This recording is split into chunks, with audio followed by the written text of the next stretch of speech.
Today's guest is Dr. Dan Hill. He's the president at Sensory Logic. So Dan, thank you for coming on the show. Oh, absolutely. Looking forward to it. So Dan, when I look at your profile, your experience is so extensive. And one thing stands out. It says that you've worked with half of the world's top 100 customer-facing companies. What do people usually come to you for? They've been lied to in life, and it means that their forecast for what's going to sell, what's going to get them ROI falls through because people just give lip service in the usual focus groups or online surveys and so forth. And they want to make traction, and they realize that actions do speak louder than words. And I've been fascinated by using facial coding to capture people's movement on the face, those subtle facial gestures that indicate for us, are they actually interested, and are they on board, or do they have reservations that they won't tell you about? Sure.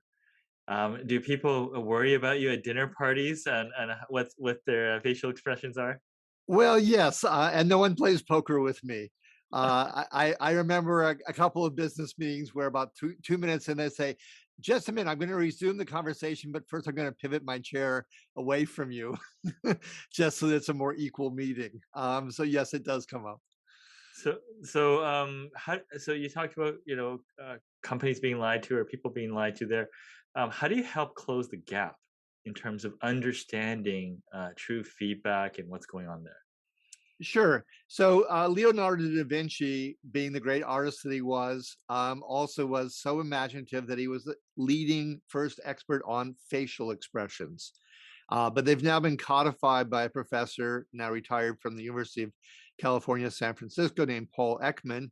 And he went through and he systematically figured out 23 expressions that correspond to 7 emotions: happiness and surprise, and then 5 negative ones: anger and fear and sadness and disgust and contempt. Because so often in life, we hear the bad news more loudly, and it's the bad news you have to overcome.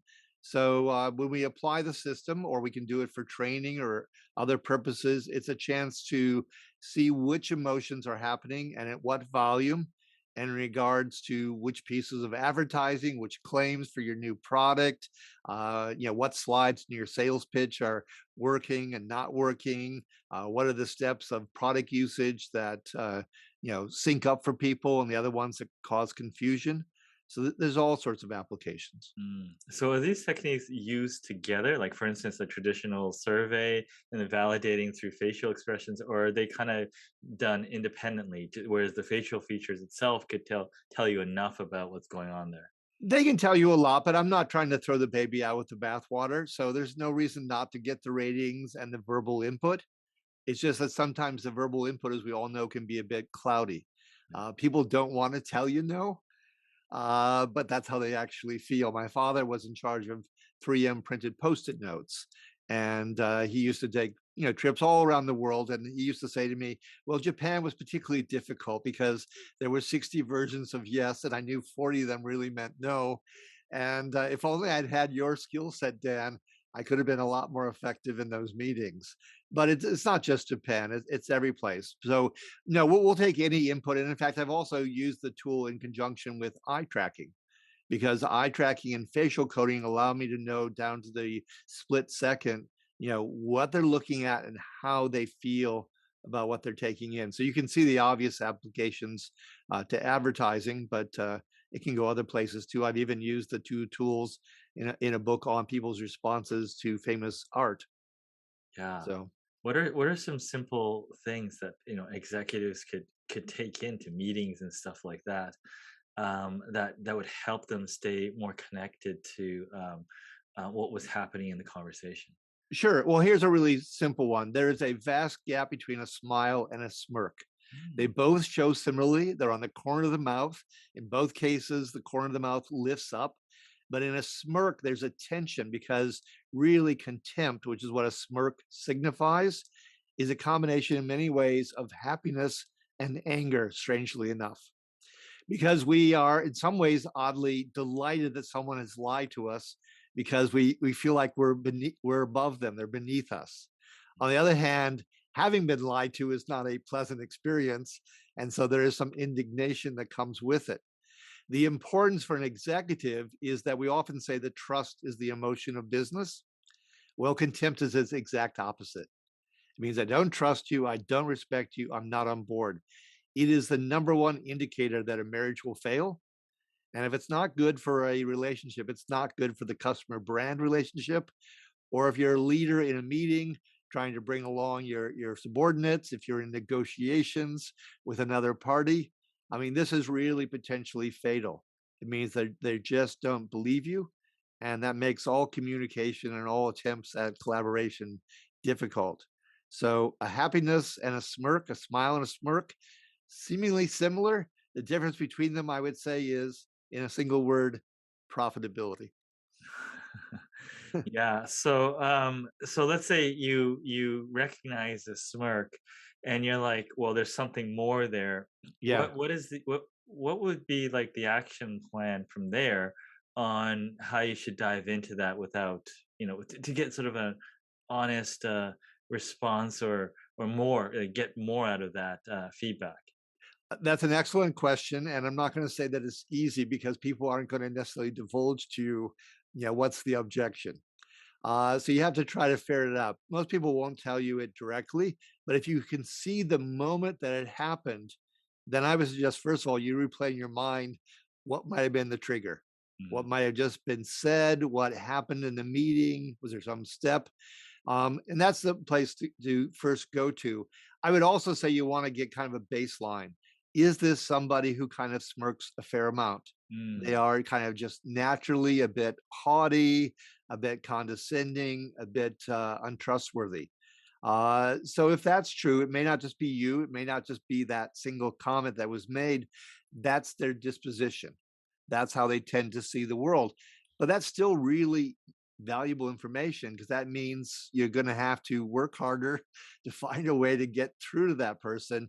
And it may mean that let's hope they got a colleague in the meeting, that maybe a subordinate, maybe a co-equal.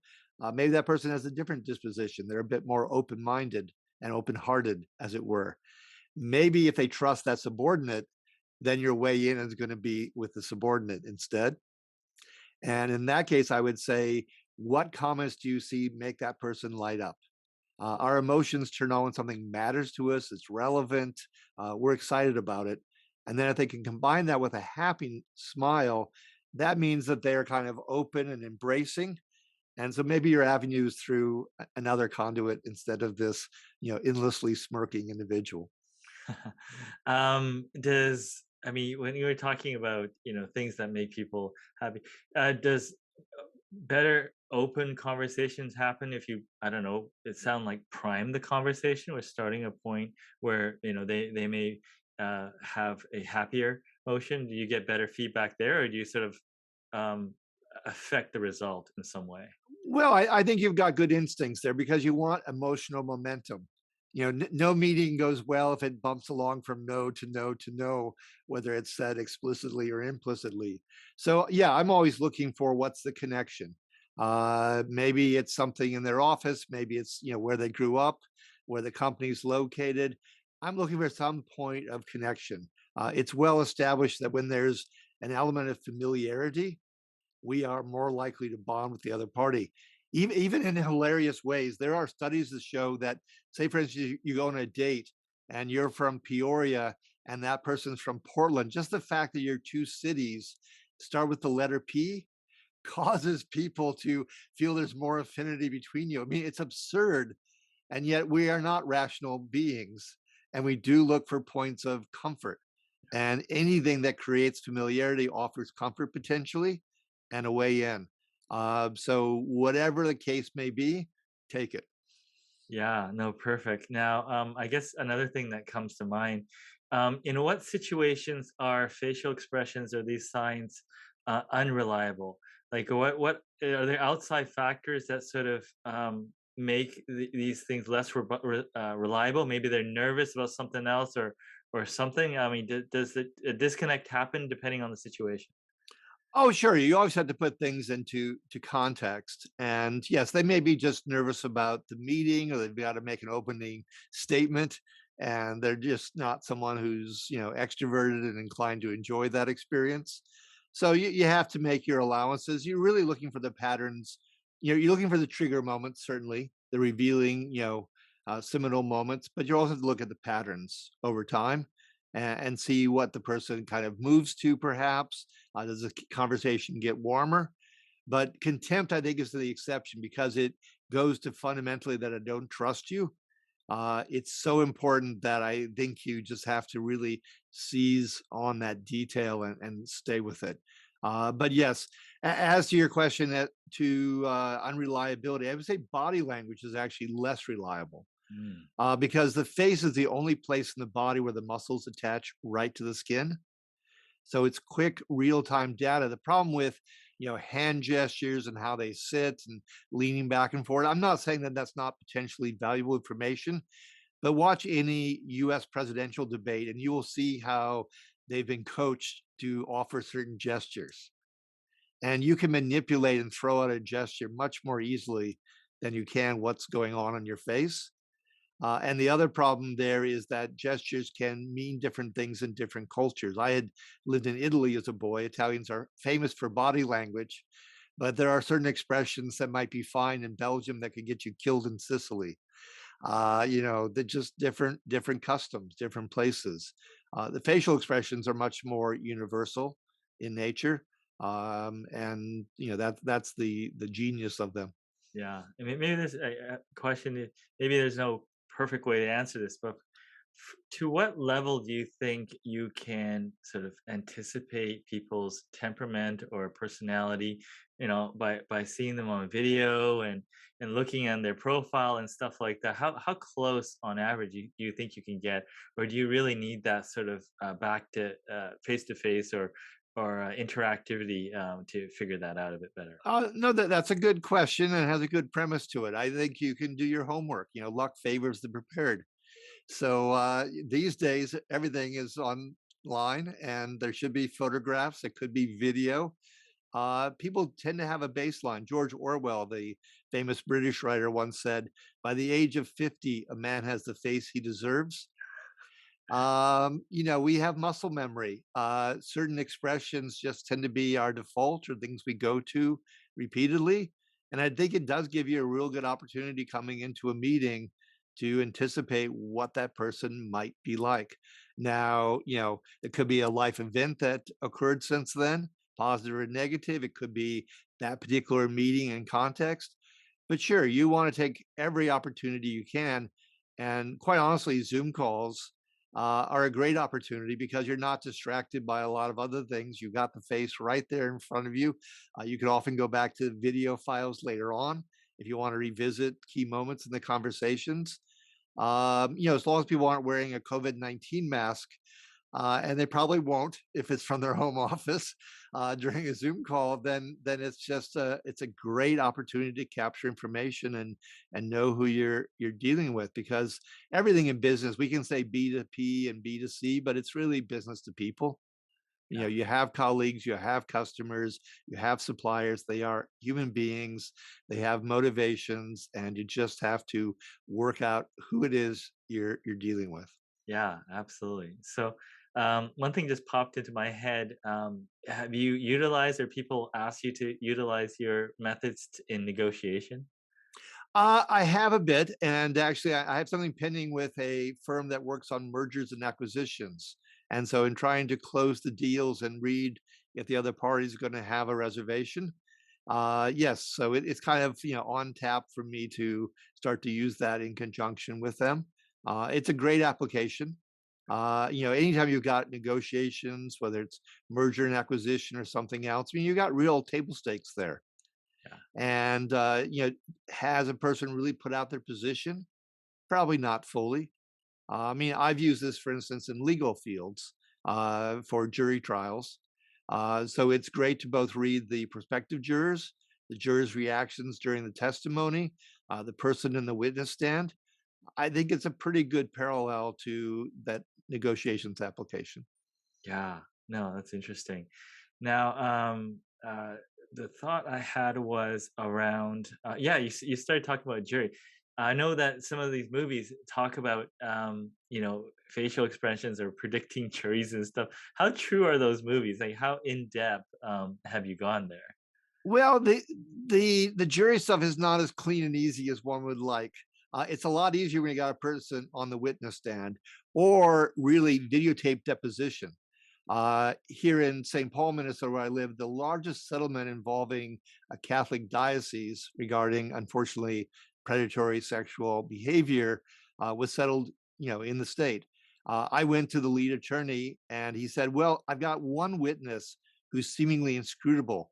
Really interesting. It was the brother of Obama's chief of staff, and he was a smart guy. He was very indirect in his answers, but I went through the videotape and I said, "Boy, here's where he's smirking, here's where he's nervous, here's where his words and what he's feeling don't seem to correspond very well." Those are the places that when you call them to the stand or you request a second deposition, that's where I would really pursue things. So that's great because what happens in a lot of jury selections is it's chaos. You've got a lot of people in the room. They're trying to churn through all the prospective jurors, and they can be quite a distance from you, as I've experienced. And you want to be probably within, uh, you know, ideally 3 to 5, 6 feet, not halfway across the courtroom. You want to be able to see the face relatively straightforwardly. So what I found was that the best use in jury selection is the ones that you're really on the fence with.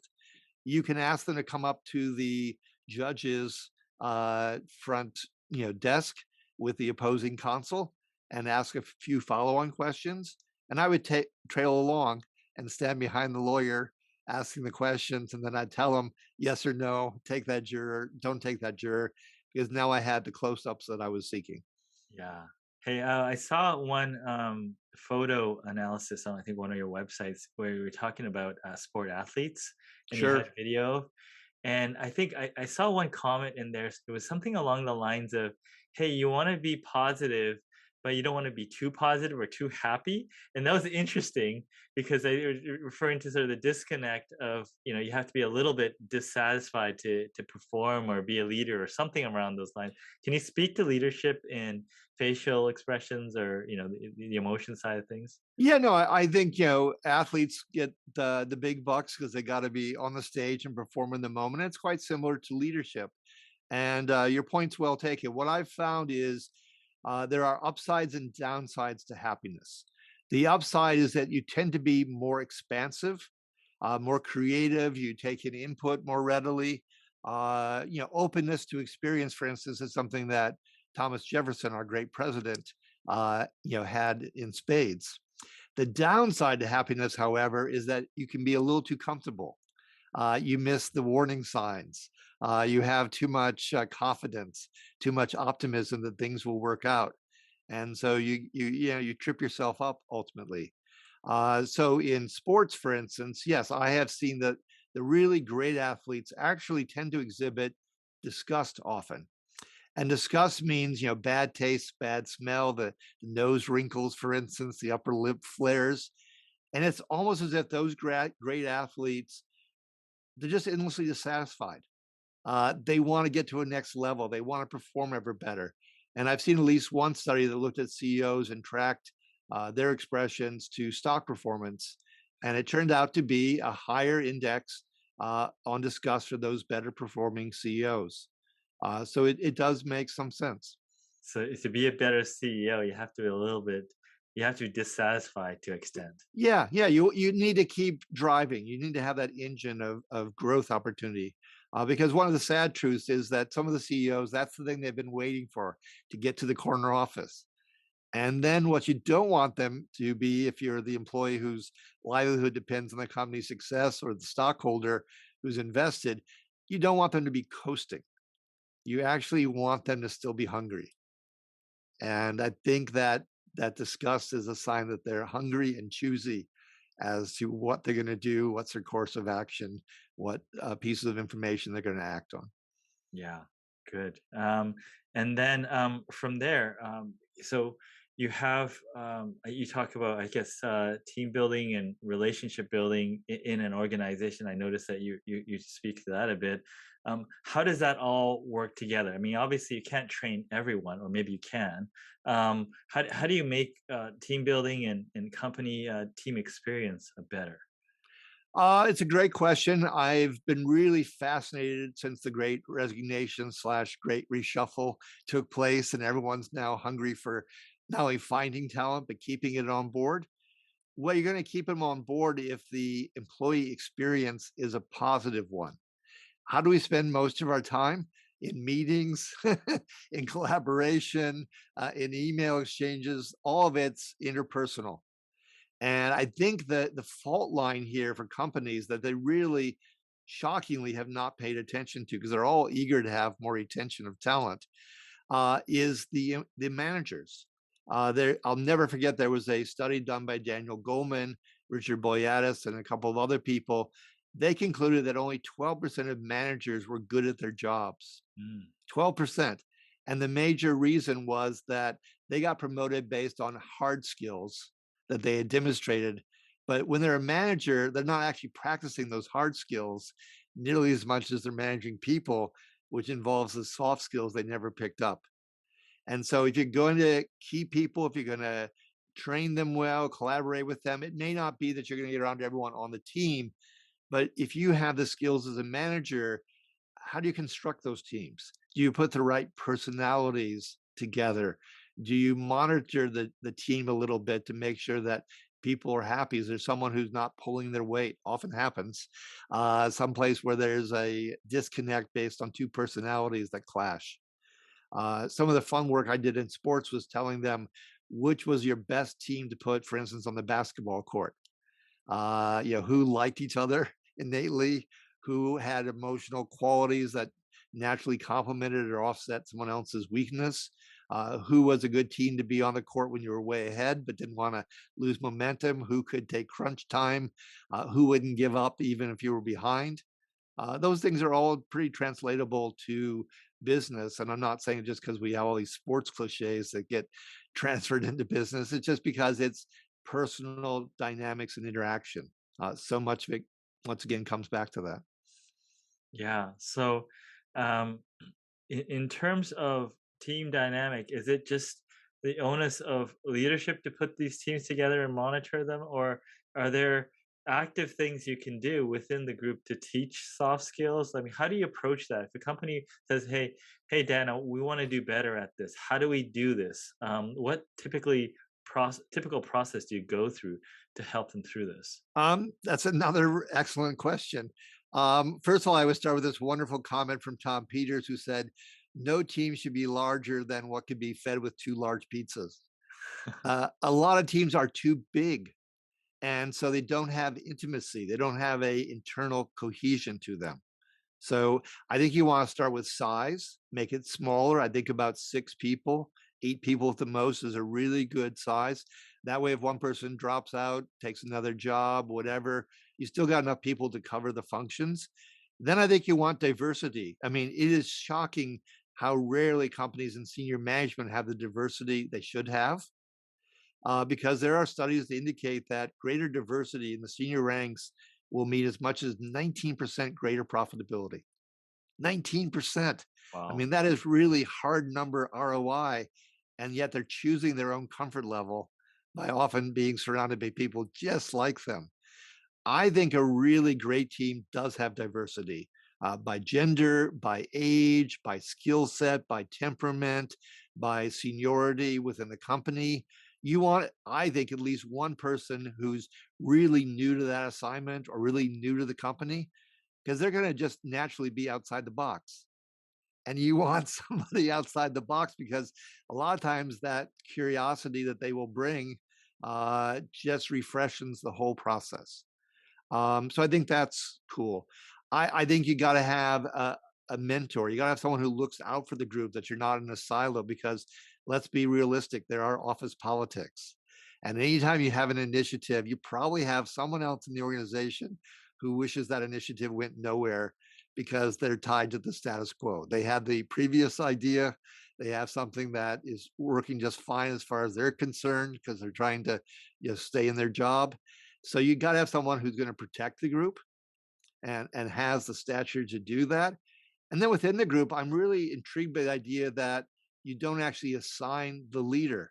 You allow the leader to emerge. One of my favorite ideas is you actually have people audition to be the leader. They have to create a brief speech or even a 2-minute video they share why they should be the leader.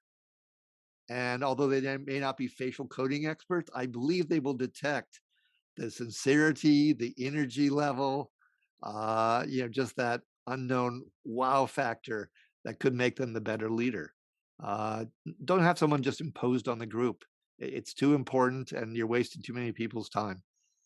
Yeah, that's very cool to be able to come up with that. I think I heard a variation of that was mentioning paying attention to whose people's desk, well, when we were actually in offices at the time, Sure, that sure. people were going to most commonly, that wasn't really related to the sort of hierarchy or anything like that. Yeah, no, there are all sorts of little clues. I mean, just look to the behavior. There, Sherlock Holmes said, I have trained myself to notice what I see. Yeah, But most of us look without seeing. We take in things, but we don't really detect them. I used to do some freelance journalism, and although it was fun to have the conversation with people, you didn't want a bunch of sidebar conversations, or if you were out in the public and doing observation, you didn't really want to get distracted by a conversation because you just didn't have the same acute attention to the revealing details that are going to make your story. mm. You got to hone in. Yeah, give me And an example when you're talking about that. Not a bunch of sidebar. You mean like just sort of be to the side of it, or do you working as a team so you can observe more? Like, what do you mean by that? Well, I'll go autobiographical, and then I'll try to answer it in a business context. So I Sure. wrote a book on how cities brand themselves through festivals. So the festival had to be in the same city every year. So one of them was I went to Mardi Gras. A fun assignment to say the least. But at one point, I'm at a really interesting dynamic because uh, down Bourbon Street were going people who were actually parade. There was a group of fundamentalists who came into New Orleans during Mardi Gras, and they were dragging a large cross down the street, down Bourbon Street. I mean, I'm talking like 14 feet long. So it took several people to carry it. At one point on the parade route, they passed a gay bar, Mhm. and the conversation going on between the fundamentalists and the people in the gay bar was fascinating. And I knew it was going to be in my that chapter of my book, and because you had a clash of cultures. And someone just at that moment saw that I was taking notes and came over and wanted to talk to me. And I tried to be polite and allow for the conversation for a bit. And then I realized I was missing the moment because they were literally taking that cross down the street past the gay bar. And this wasn't going to go on for 2 hours. This is going to be a brief moment. And so I think that you have to, say you're giving a presentation at a company, and you can come to realize that there is a decision maker in the room who may be hiding, holding back, not quite being forthcoming as to what's going on for them. You've got to find the time. And I can think of this because it was actually a meeting with Toyota, and I could tell some other people were asking me questions, and I was trying to answer them, but I figured out who was the decision maker, and I needed to focus on that person because I could see they were starting to disengage because they could see I was distracted by a sidebar conversation, and they took that opportunity to start checking their smartphone, and I needed to reel them back in. So I had to cut off that conversation without being impolite, but I had to cut off that conversation and make sure I got the decision maker back into the conversation before the person had checked out. Mm. And so I just think there are moments where you got to realize what's the real course of action, what has to happen, and maybe some polite conversations have to be sidelined or picked up later to make sure you don't lose the thread of what's going to be vital. Yeah, I mean, That's what I really mean. listening to that, it sounds like maybe from two angles. One is if you're a leader, I think you would have to work extra hard to get those sort of, hey, natural moments that are occurring, maybe, Yeah. or outside moments. And then, secondly, to sort of add to that, maybe you're saying there's an advantage of being able to blend in and while watching things transpire. Yeah, yeah, yeah. I guess I'm the original soccer mom. I have to multitask. I think all of us to be effective, you got to keep some things going, but you have to see where the real thrust of the conversation is. I had a wonderful boss at one point who used to say, "Maybe this is a really dumb question." And it never was a dumb question. It was the question that nobody else in the room dared to ask. And I found it was really fascinating to see how other people responded when he posed the question, who were delighted because they were going to be his ally in a moment because they had thought of the same question but were afraid to ask it, but now it was on the table. And the people who weren't going to go with the thrust of that question, they were the opposition. And I would try to do a quick scan of the room to see how the coalition was going to build within the next 2 to 5 minutes of the conversation based on this eureka moment of this leader daring to ask the question no one would ask. Wow, the coalition. Yeah, I guess just being able to almost take a snapshot when these questions are asked, it just would be amazing. I guess maybe it's a sort of, I guess, a bonus if you're recording things to be It able would to. it would it would be, yes. But human beings are social animals, Yeah, and, we tend to like to be in the herd. It's just safer, you know? And so, yes, you have to see who the individual is you're dealing with, but then you have to see their impact on others around them, presuming it's not a one-to-one meeting. And that will give you the flavor of what's likely to happen and to what extent you can roll with it or have to try to intervene and change the current of the conversation a bit. yeah. I mean, sometimes as leaders, you have to make unpopular decisions that are Yeah, yeah. obviously necessary. I mean, does it pay to turn those things off, turn that sort of sensitivity off to when you make those decisions, or should you be always try to keep that on? Because I'm just wondering, would it make decisions harder for certain people? Oh, I think it will because you can see you're going against the grain of what people want. I mean, I think there's no question. But all the same, I think as a leader, it would be bad advice to just take down your radar screen because even if you know where you're going to go and you know it's not unpopular, you need to know the depth of the resistance. Mm, You need to know if the clarifications you're offering, are working, mm, are softening that resistance or failing to do so. You also want to look for confusion. One of the really good ways to know you have people confused is their eyebrows knit together and you get a vertical crease between the eyebrows. No one likes to be confused, but a person who's confused is someone you can win over potentially. They just don't quite get it yet. The person whose lips are firmly pressed together, that's someone who's basically put up a speed bump. And that's not going to be so easily done. But it's not as bad as the smirk because that's toxicity. So you got to read the tea leaves. yeah, you're constantly evaluating benching, because I think one of the things I think of is when people talk about great cultures, you know, what is the standard, right? Because it's not cut and dry, right? I mean, when you look at every single company, there's parts of it that aren't functioning well and other parts. So what is the threshold in which it is deemed, functionally good and and toxic? So, I mean, do you have any idea? How do you think about that? Because I struggle to draw a line on, are we doing well or are we not doing well? Well, I mean, this is something that I wish HR departments would probably be a bit more proactive on. I think it's really easy to monitor the retention rates. Mm, Are there departments where people are churning through and departing? I think people often have a sense of that, but they almost don't want to look hard at it because it means you're going to now have to go deal with, a vice president or a general manager or someone who's really created, put their stamp on that department.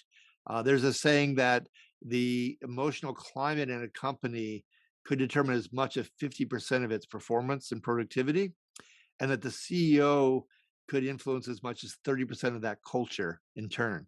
So a lot of these things do start from the top and permeate down. And so, same thing would be true at a department level. I used to do some poet in the schools things many, many years ago in grad school.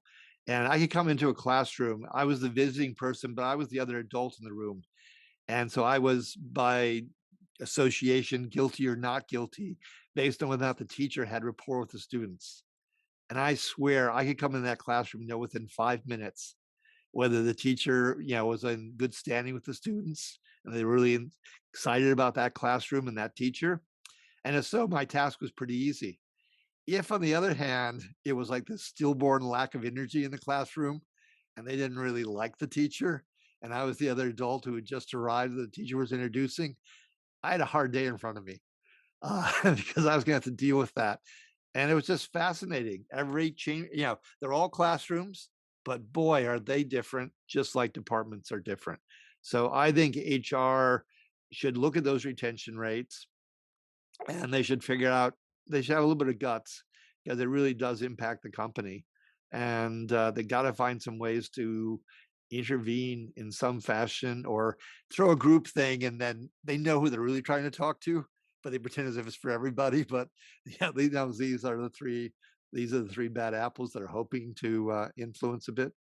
Yeah, I mean, you talked about, putting out there's general advice directed at a certain situation or a certain individual. I mean, I mean, you talk about emotional intelligence. How important some of it is softening it, and how important is candor sometimes, and where's the line? How do you oscillate between those two, or how do you think about it? Yeah, well, I've managed people, I've taught in the classroom, I've been on lots of sports teams. Most people do not respond well to anything that is challenging to their identity, that is potentially embarrassing, humiliating. So the first advice I would say is if it's going to be a really tough conversation, absolutely make it one on one without any bystanders, unless you have to have a witness or someone who is injured and is really, organic to that conversation, getting to the outcome it needs. Otherwise, I would go to one on one. And then you got to read the situation. I think I've done a lot of things in the media, and all TV appearances are pretty crazy because you got 2 minutes. And sometimes the whole thing feels like you're on roller skates because it's just not what you expected. I would try to come into those interviews with 1 to 3 points that I wanted to make and try to get across no matter what happened, hell or high water.